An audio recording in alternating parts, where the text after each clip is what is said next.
This ain't pretty.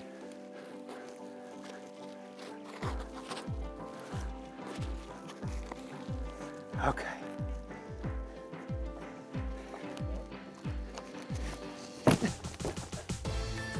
I made it.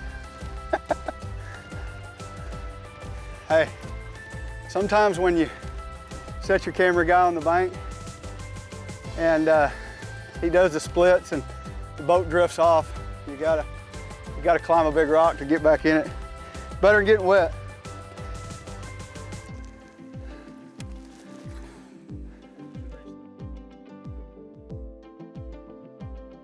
You know, really probably what surprised me the most about the day is that we didn't catch any shallower, you know?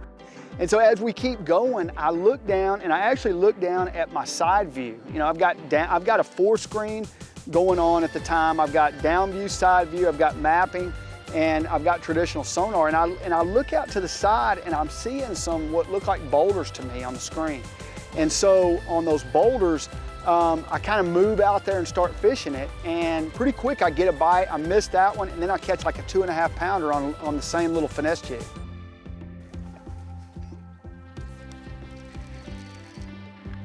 That's a good fish right there. Oh, that's a nice one.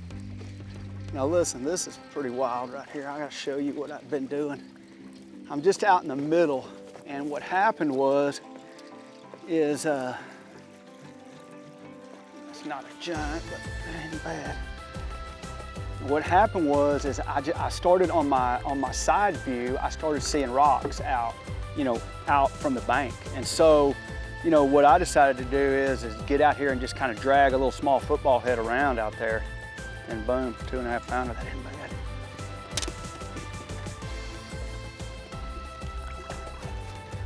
You know, it's not like we found just a ton of fish, but when you see rocks like that, you know, you're going along and it's just the same all the time, and then you find these big rock outcroppings.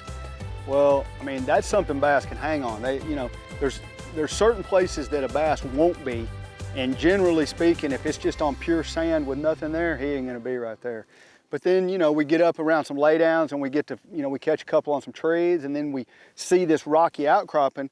By nothing more than just paying attention to my side view. I've got my screen set up where I can actually see out to the side. I see these boulders and get out here and catch one that way. So we don't know the best way yet by any means, but just by keeping an open mind, we're starting to figure something out.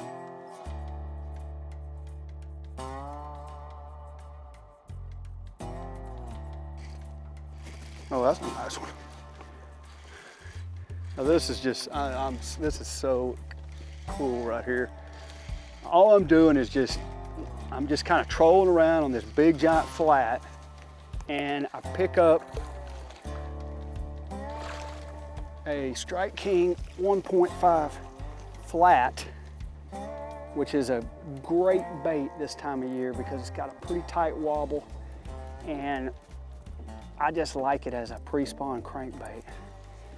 And that fish right there, I mean, I don't even know what's anywhere. I'm just sitting there throwing, and all of a sudden we started getting some bites. We get on this big flat, and that's a good one right there. But to be honest with you, I got to get back out there.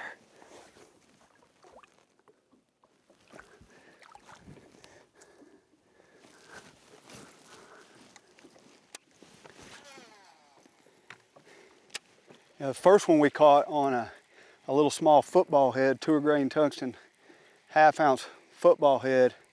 But man, there's so many rocks. It's just like, well, hey, maybe cranking them would be better. You know, that was about my second cast with that bait. So